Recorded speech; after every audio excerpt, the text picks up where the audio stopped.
Bismillahirrahmanirrahim. Assalamualaikum warahmatullahi wabarakatuh. Sebelumnya saya ucapkan terima kasih kepada dosen pengampu mata kuliah Teknik Penulisan Karya Ilmiah kelas D. Saya Irsyadul Ibadah akan melakukan presentasi mengenai proposal penelitian saya yang berjudul Perencanaan Perkuatan Lereng Menggunakan Geosintetik. Untuk latar belakangnya, kita tahu bahwa Indonesia negara yang rawan bencana tanah longsor, sehingga sebanyak 259 manusia kehilangan nyawa. Dan salah satu area yang sering terjadi longsor itu adalah Gumitir ya. Gumitir adalah area penghubung antara Kabupaten Jember dan Kabupaten Banyuwangi. Selain itu, sering mahasiswa UNED yang melewati jalur tersebut. Nah, menurut penelitian Amalia di tahun 2025, nah, ini telah ditemukan beberapa titik longsor ya. Longsor sering terjadi akibat tanah lunak. Dan untuk lokasi longsor bisa dilihat pada dua gambar yang ada di bawah ini. Kemudian, banyak upaya yang telah dilakukan ya, seperti pemasangan terpal, kemudian ada perkuatan dengan karung goni, dan juga ada dinding penahan tanah atau DPT. Selain itu, Nur Cahya Ningtyas di tahun 2023 ya, ini mengatakan bahwa inovasi dengan melakukan perkuatan lereng dapat dilakukan dengan geotekstil ya, karena material tersebut ramah lingkungan dan juga kuat, seperti itu. Kemudian fokus dari penelitian kami ya, ini dilakukan dengan penyelidikan tanah di lapangan dan juga uji tanah di laboratorium. Selain itu, nilai dari safety factor dicari pada kondisi sebelum dan setelah penggunaan perkuatan geotextile serta pemodelan lereng menggunakan software GeoSlope. Untuk rumusan masalahnya, sejauh mana perubahan nilai safety factor sebelum dan sesudah diberikan perkuatan geosintetik? Nah, untuk batasan masalahnya yang pertama, sampel tanah kami ambil dari koordinat sekian dan sekian ya. Untuk koordinat yang pertama, ini berlokasi di Jalan Kalibaru. Dan untuk koordinat yang kedua, ini berlokasi di depan Patung Gandrung ya. Yang kedua, perkuatan lereng hanya terbatas pada material geosintetik jenis geotextile. Yang ketiga, perhitungan stabilitas lereng kondisi existing menggunakan software GeoSlope untuk mendapatkan nilai safety faktornya. Aspek geosintetik yang dianalisis hanya meliputi kemiringan lereng, sifat tanah lunak, pembebanan kendaraan, dan tidak memperhatikan pengaruh vegetasi, tata guna lahan, dan intensitas curah hujannya. Penelitian ini dilakukan pada tahun berjalan dan hanya terbatas di wilayah Gumitir yang berpotensi longsor. Untuk studi literatur ya, kami menggunakan pustaka utama dan juga penelitian terdahulu. Untuk pustaka utama, kami menggunakan buku ciptaan Hardiatmo terbitan 2023 yang berjudul Geosintetik untuk Rekayasa Jalan dan Penerapan serta Pengaplikasiannya.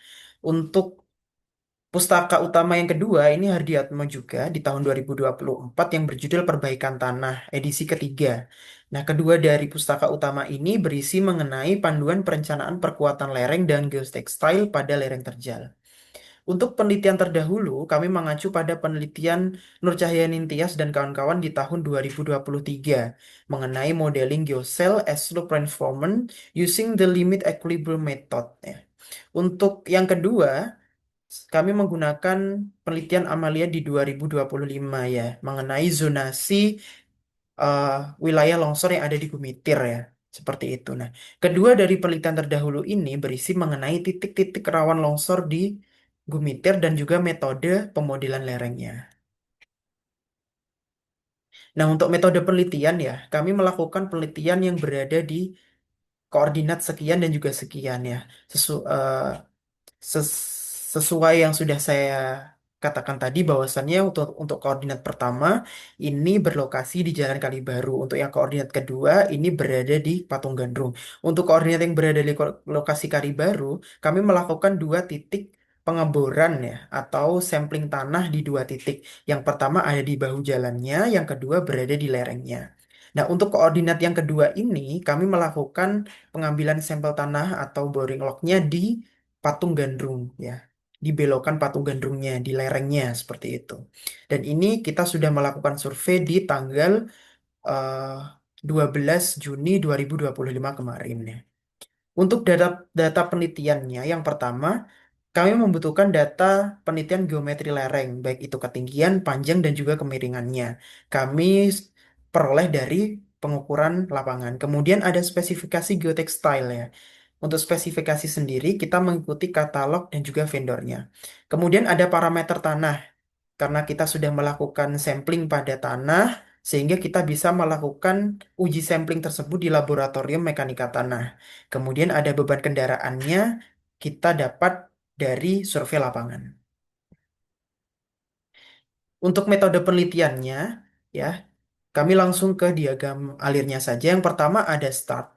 Nah, dari start sini kita membutuhkan dua komponen data. Untuk komponen data yang pertama, kami membutuhkan data tanah, geometri lereng, dan juga beban kendaraan. Untuk data yang kedua, kami membutuhkan spesifikasi geosintetik dan jenis geotekstilnya, seperti itu. Nah, untuk data tanah, geometri lereng, dan juga beban kendaraan, ini kita dapatkan dari survei penyelidikan tanah dan pengujian tanah laboratorium. Nah, dari komponen data tanah, geometri lereng, dan juga pembuat kendaraan, ini kita bisa melakukan pemodelan lereng, kondisi existing menggunakan aplikasi GeoSlope. Tujuannya apa? Tujuannya untuk memperoleh nilai SF atau safety factor sebelum adanya perkuatan dan geosintetik. Nah, misalkan dari SF itu adalah kurang memenuhi persyaratan atau di bawah 1,5 misalkan, maka kita perlu analisis perkuatan dengan geosintetik tipe geotextile seperti itu. Nah, dari kedua komponen data ini, kita bisa melakukan analisis perkuatan dengan geosintetik tipe geotextile. Ya, dari sini kita bisa melakukan perhitungan mengenai stabilitas eksternal dan juga stabilitas internalnya.